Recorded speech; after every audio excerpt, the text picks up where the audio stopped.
For example, are there any unusual sample preparation procedures? For example, for storage, transport condition of samples, standards or reagents, right? So all these aspects, they need to be very detailed, in a detailed manner mentioned in the documents and protocols, or in the initial assessment, including assessments that are preliminary, even before the signing of the agreement, of the tech transfer agreement.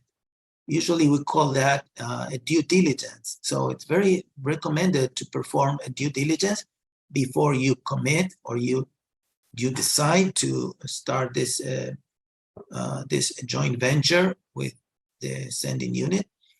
Very important to organize with the right people, right personnel, a due diligence to understand these basic aspects that should be known ahead of time. 5, the receiving unit personnel, are they familiar with the products to be tested? That's another aspect of the qualification personnel. For example, reconstitution of lyophilized products, which is the sample. Maybe the receiving unit does not have experience in lyophilized product, so they need a special attention.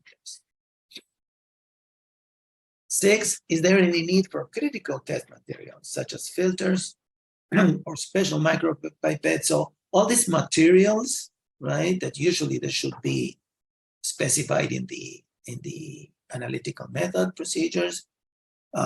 Sometimes they omit some of them, or sometimes they're not correctly specified. So all these, small details can complicate the process. And finally, for example, are there any special requirements related to handling of samples, hazardous or biological risk, or humidity, right? So all these aspects may need to be understood early in the process. Okay, a typical pitfalls of the analytical method transfer would be the scope of the method is not well established. Differences in equipment, something that needs to be assessed early on into the process, because, for example, it would require investment, and these types of equipment are very expensive, so this needs to be assessed. The analytical method was not completely validated, was another thing that we mentioned. Analytical method was not robust. So this is another aspect also, because the sending unit might have validated the method. However, the development of the method is something that needs to be well done and needs to be robust.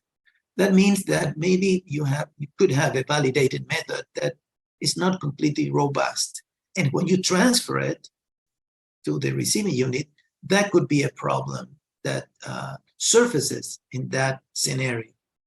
So it's important to understand how the sending unit developed the method. So the receiving unit lab should also learn from that. The resources, equipment, reagents, personnel, timeline were not well planned. Again, the planning, phase 2. This is absolutely critical. And we encourage the organizations to develop resources, human resources, in terms of planning skills. This is something that usually is not considered in the training programs, right? Training programs are mostly directed into GMPs, but a lot of GMP problems are caused because of poor planning, poor preparation. So the planning is critical, especially in every sense, but especially in tech transfer. Analysts were not well trained, qualified. We mentioned that, so you need to develop these procedures and especially check and define how you're going to verify the efficacy of the training. And acceptance criteria may be not well defined. That would be another typical problem. Okay, So in terms, we're reaching the end. In terms of examples of gap analysis, here we have an example. And for example, tech transfer, basically what we're seeing here is this is the case of the same company, right? So they have a clean room A, could be of course it could be the same company or a different company. This is what I wanted to highlight. Tech transfer is same company or different companies, intercompany or intra. So in this case, they're comparing two clean rooms, right? We're talking about filling in this case. So basically, in the first case, if you see the headers here, we have parameter equipment, clean room A and B, which is what we are going to compare for the gap. We ask ourselves, was there a change or not? Here they added, was it documented in the filling dossier, just as a piece of information? What impact has on the quality attributes? And what is the potential risk, right? So this is a way, again, this is another recipe. This is not the only way to do it, but this is an example. You can feel free to explore other ways of doing it. So in this case, as you can see, there was a change in the rotary piston pumps from supplier A, basically in terms of diameter, right? 8 millimeters versus 12 millimeters. A change, was there a change? Yes. Documented, in this case, it was documented. And is it impacting what attribute? The fill volume, which is a critical quality attribute, the fill volume. Potential risk, they decided it was medium.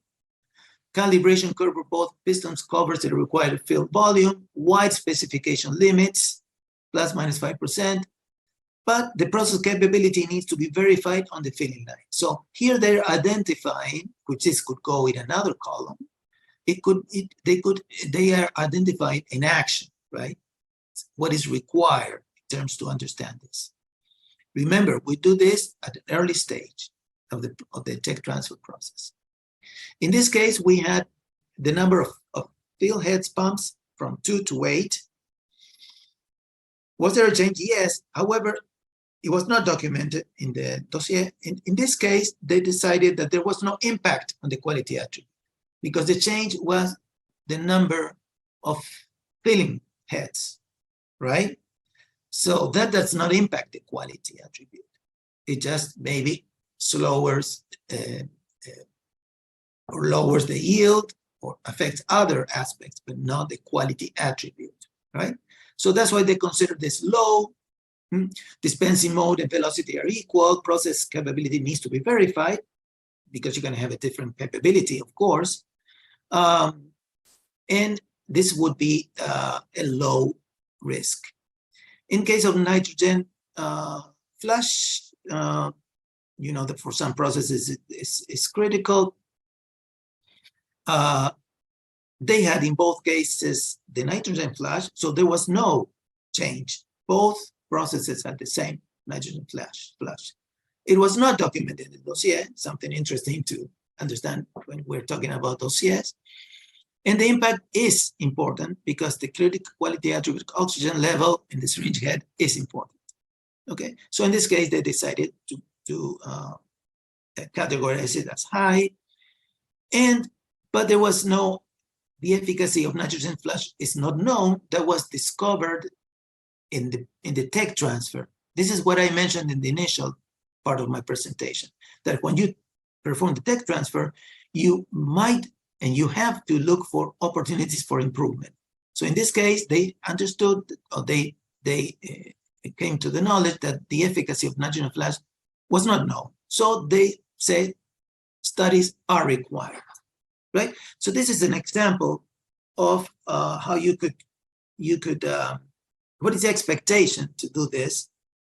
Again, in a documented manner, based on a protocol or on a procedure to tell you how to perform this assessment, to have the right people participating, very important, to have the process the risk assessment tool adequately moderated, and to assure that there's no bias or no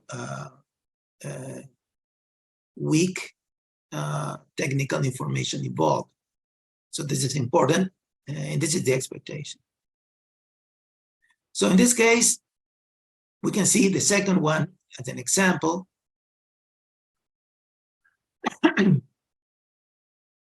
It's a little bit more elaborated. As you can read, this was a compounding process, right? There existed an incompatibility between the donor.